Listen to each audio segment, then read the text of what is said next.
Hi, this is Jim Rivers back for another instalment of my video tutorials. So far we've done two videos. The first was looking at some basic setup and getting some sounds in, and the last video we did I looked briefly at creating some of the groove elements in my drum loop. And this video we're going to look at adding some melodic stuff into the track. Now, as I said, this was a track that I kind of have broken down from something I've made before. So there's maybe sometimes usually people would go kind of beat, then bass, then melody, or they have a certain way of working. But what I find sometimes is that certain tracks lend themselves to certain sounds and you get on a vibe and then you build it from there. So for me, this wasn't about a bass next after the beats. For me, this was about a pad, something warm, something that would kind of just inspire me a little bit, and then I found it easier then to create a bass that went with it afterwards. So I'm going to show you how I went about that. So on this point we're going to go back into Ableton, and I'll show you what I did. So we've just got some basic beats, remember?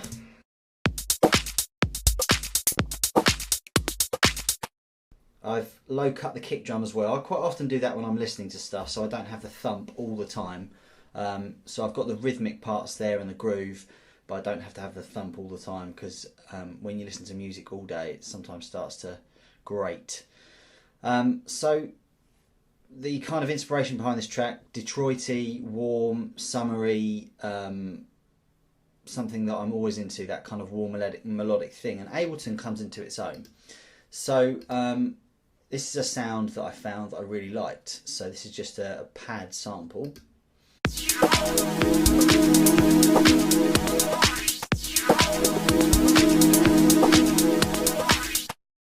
So a really kind of gorgeous sounding sweeping pad, but I want to kind of make that a bit more my own. So the general way I do that, sometimes it's as simple as just chopping a certain bit or looping around a certain phrase of it so that it gives it its own dynamic.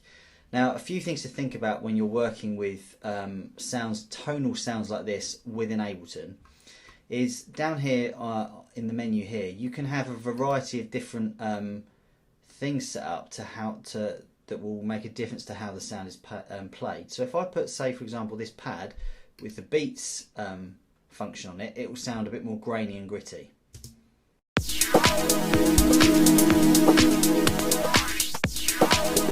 Because it's the algorithm in Ableton is kind of treating it like a more choppy, as if it was beats. So what I generally do with anything pads, chords, stabs, strings, anything like that, I put it to complex. You can put it to repitch, but that then doesn't allow you to change the semitones or the pitch of the sound. But I quite like using the complex thing for sounds like this.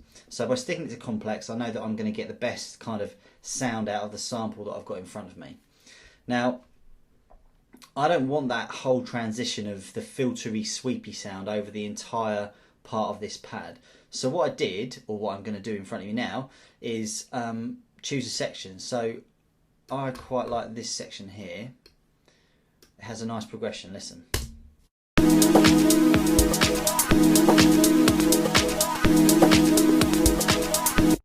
It has that real nice kind of filtery resonance bit at the end where it kind of goes wah. Really badly described, but you can hear what I mean when I play it. So there's just a natural progression through the loop that keeps it interesting for me. It's loopy, it's groovy, but it's got a little bit more about it. So I was really feeling that, and I'll show you what I will do to that to kind of evolve it a little bit more. Another sound that I pulled into here that I was really liking is also another kind of pad. Again, I've got it set up here with the complex thing on it. The BPM and stuff with things like this doesn't bother me. I mean, if it's beats, then yeah, but I'm looking for a section of a sound that I'm going to then make into my own. So this kind of pad thing, let's have a listen.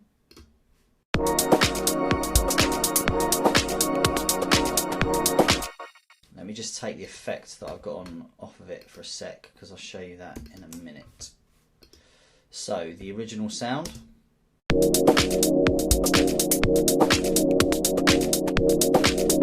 Again, a lovely deep tonal kind of resonancy paddy sound. I'm such a sucker for sounds like that.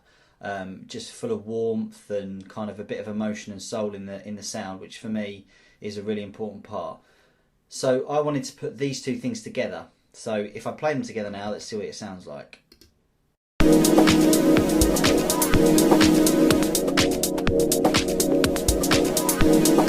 It sounds horrendous because they're out of key. So this is where Ableton is really, really simple and powerful at the same time. So the tone I like best out of those two is probably this one. I like the key it's in. I'm going to leave it as it is. I like the little loop I've chucked out. So what I'm going to do is I'm going to pitch this to fit with this. So let's have a little play. So what I'm going to do, actually, while I do that, I'll turn this one down a bit so you can hear what I'm doing.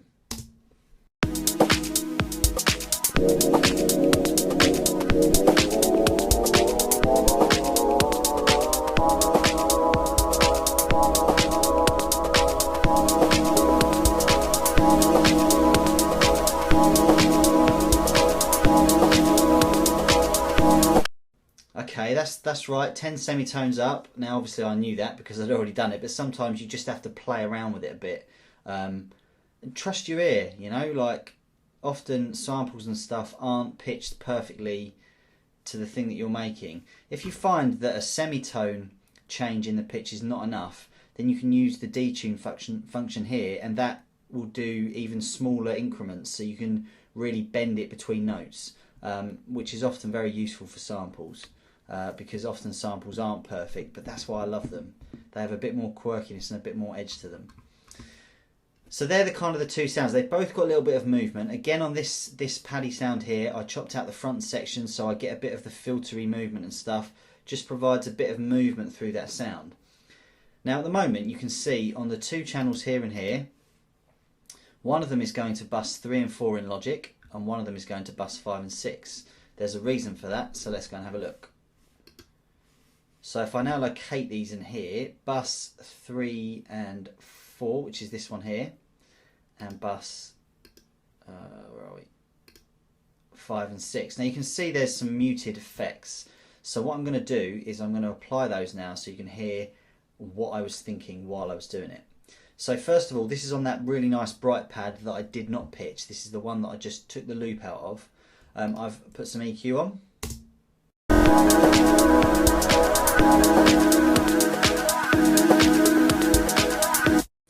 So I've taken some of the bottom end out of it and spiked up some of the brighter bits. I really wanted it to sparkle a little. I've got a filter on it as well. These Fab filters are absolutely brilliant. They do a whole suite of stuff. They work fundamentally like a normal filter, but there is so much more you can do with it. In this instance, I'm using them very simply as a low to high pass filter with some peaks on it. I'll show you that in a minute. And finally, another one of my favourite plugins, Echo Boy, which is from the Soundtoys suite of plugins as well. These are all really, really great plugins. So when I stick all these on,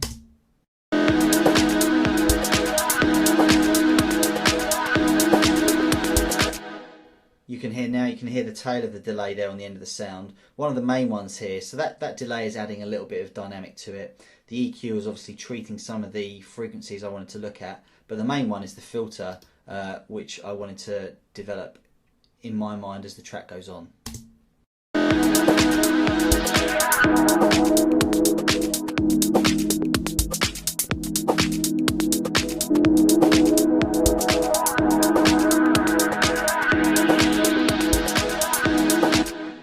So as you can hear with the filter, there's loads of scope to make it really kind of deep and bubbly to something a bit more epic and open.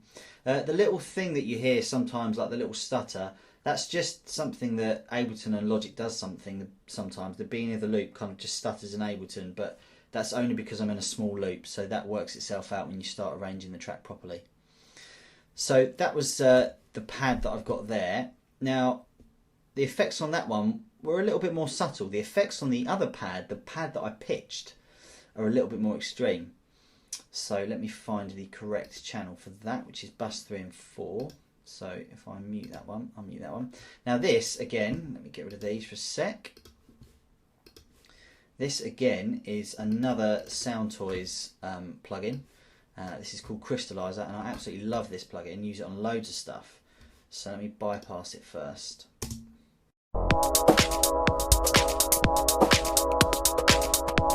So remember, that pad is very deep, quite kind of resonancy and filtered. I played around and decided to kind of add this effect to it.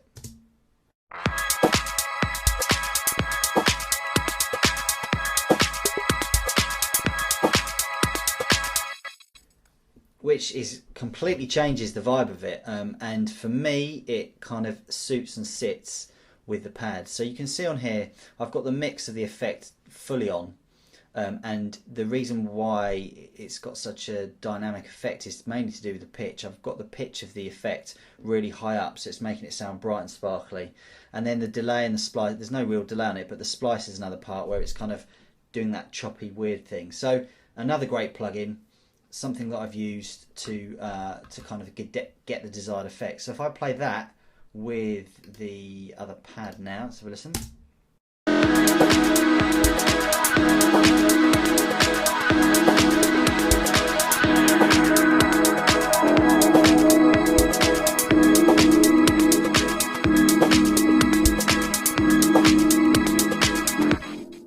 So there's now some really interesting tonal bits going on there. There sounds like there's movement in the things. It almost sounds like there's different chords being played, when really they were just two relatively simple pad samples that I liked, that I kind of chopped bits out that I wanted, and then I've changed the pitch and I've applied some kind of simple-ish effects to get the thing that I was after, and all of a sudden you've got this kind of like warm, interesting, paddy kind of lead thing that's totally got my own feel and totally got my own sound. And that is always what I'm looking to do with stuff like that, and Ableton is very good at allowing me to do that, and then the plugins that I like to use in Logic allow me to build on it. So next video we're going to add a bass to that, and it's really going to start sounding lovely and warm and ready to rock the dance floor. So I've been Jim Rivers, this is Sonic Academy. I'll see you for the next video. Thanks.